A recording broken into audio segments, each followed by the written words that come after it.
దేశం బంగ్లాదేశ్ను చీకటి ఆవహించింది. కరెంట్ లేక పక్క దేశం అల్లాడిపోతోంది.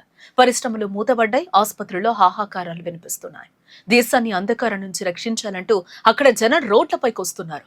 ఇలాంటి క్లిష్ట సమయంలో తీవ్ర సంక్షోభంలో మునిగిపోయిన ఆ దేశం ఇప్పుడు భారత గడప తొక్కింది. మా ఇంట్లో వెలుగులు నింపండి, మా కిందనాన్నిచ్చి ఆదుకోండి అంటూ భారత్ ను అభ్యర్థిస్తోంది. అసలు బంగ్లాదేశ్ ను ఈ కరెంటు కష్టాలు ఎందుకు వెంటాడుతున్నాయి? బంగ్లాదేశ్ లో ప్రస్తుతం కరెంటు సమస్యలు రికార్డు స్థాయికి చేరాయి. రోజువారీ కరెంటు కోతలతో ప్రజలు తీవ్ర ఇబ్బందులు ఎదుర్కొంటున్నారు. రాత్రి వేళ దేశమంతా చీకటిమయంగా మారిపోతోంది.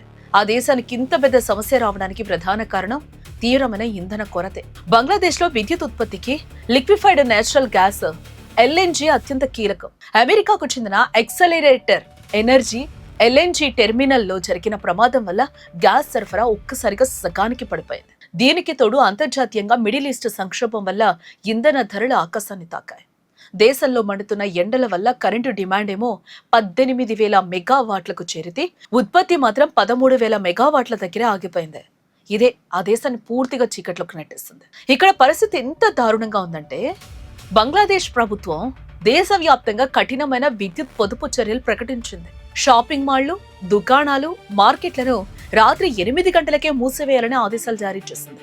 రాత్రి వేళల్లో రోడ్లపై ఉండే పెద్ద పెద్ద డిజిటల్ ప్రకటనల బోర్డుల కరెంటు కట్ చేశారు.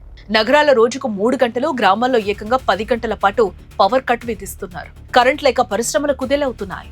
దేశ ఆర్థిక వ్యవస్థ కుప్పకూలే ప్రమాదంలో పడింది. రోజుకు 8 నుండి 10 గంటల పాటు కరెంటు పోతూ ఉండడంతో విసిగిపోయిన ప్రజలు విద్యుత్ కేంద్రాలపై దాడులు చేస్తున్నారు. బంగ్లాదేశ్లోని సాయిద్పూర్, నిల్ఫామరి మరియు కుష్టియా వంటి ప్రాంతాలలో విద్యుత్ కార్యాలయాలను ధ్వంసం చేయడం, నిప్పు పెట్టడం లాంటి హింసాత్మక ఘటనలు నమోదయ్యాయి. మరోవైపు బంగ్లాదేశ్ వద్ద విదేశీ మారక నిల్వలు తగ్గిపోవడంతో అంతర్జాతీయ మార్కెట్ నుండి ఎక్కువ ధరలకు ఇంధనాన్ని కొనుగోలు చేయలేకపోతోంది. భారతదేశానికి చెందిన అదానీ పవర్ ప్లాంట్ వంటి సరఫరాదారులకు ఇవ్వాల్సిన కోట్లాది రూపాయల బిల్లులు బకాయిలు పెండింగ్ లో ఉండడం ఈ సమస్యను మరింత తీవ్రం చేస్తుంది. ఈ క్లిష్ట పరిస్థితుల నుంచి గట్టెక్కడానికి బంగ్లాదేశ్ ఇప్పుడు అత్యవసరంగా అదనపు డీజిల్ పంపి ఆదుకోవాలని భారత్ ఆశ్రయించింది. భారతదేశం బంగ్లాదేశ్ మధ్య ఉన్న ప్రత్యేక ఫ్రెండ్షిప్ పైప్ లైన్ ద్వారా ప్రతి ఏటా 1.8 లక్షల మెట్రిక్ టన్నుల డీజిల్ ను బంగ్లాదేశ్ కు సరఫరా చేయాలనే ఒప్పందం ఇప్పటికే ఉంది. పశ్చిమాసియా సంక్షోభం కారణంగా భారత్ ఇప్పటికే మార్చి, ఏప్రిల్ నెలల్లో 30,000 టన్నుల కంటే ఎక్కువ డీజిల్ ను సరఫరా చేసింది. ఇప్పుడు కరెంటు కష్టాలు మరింత తీవ్రం అవ్వడంతో తమ కథనంగా ఇంధనం సరఫరా చేయాలని బంగ్లాదేశ్ మళ్లీ భారత్ ను వేడుకుంటోంది. అయితే ఇక్కడే ఒక పెద్ద ప్రశ్న కూడా ఉత్పన్నమవుతోంది. బంగ్లాదేశ్ లో షేక్ హసీనా ప్రభుత్వం దిగిపోయిన తర్వాత భారత్ తో సంబంధాలు పెద్దగా బాగోలేవు.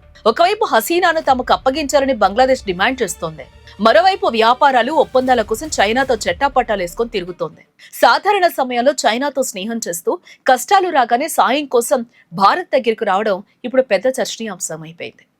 మరి బంగ్లాదేశ్ కోరుతున్న ఈ తాజా అదనపు సాయంపై భారత విదేశాంగ శాఖ ఎలాంటి నిర్ణయం తీసుకోబోతోంది? పాత బకాయిలు, ప్రస్తుత దౌత్యపరమైన ఉద్రిక్తతల నడుమ భారత్ ఆ దేశంలో వెలుగులు నింపడానికి ముందుకొస్తుందా లేదా అనేది ఇప్పుడు వేచి చూడాలి. ఇలాంటి మరిన్ని ఇంట్రెస్టింగ్ వీడియోస్ కోసం తప్పకుండా వేద టీవీ న్యూస్ ని సబ్స్క్రైబ్ చేయండి.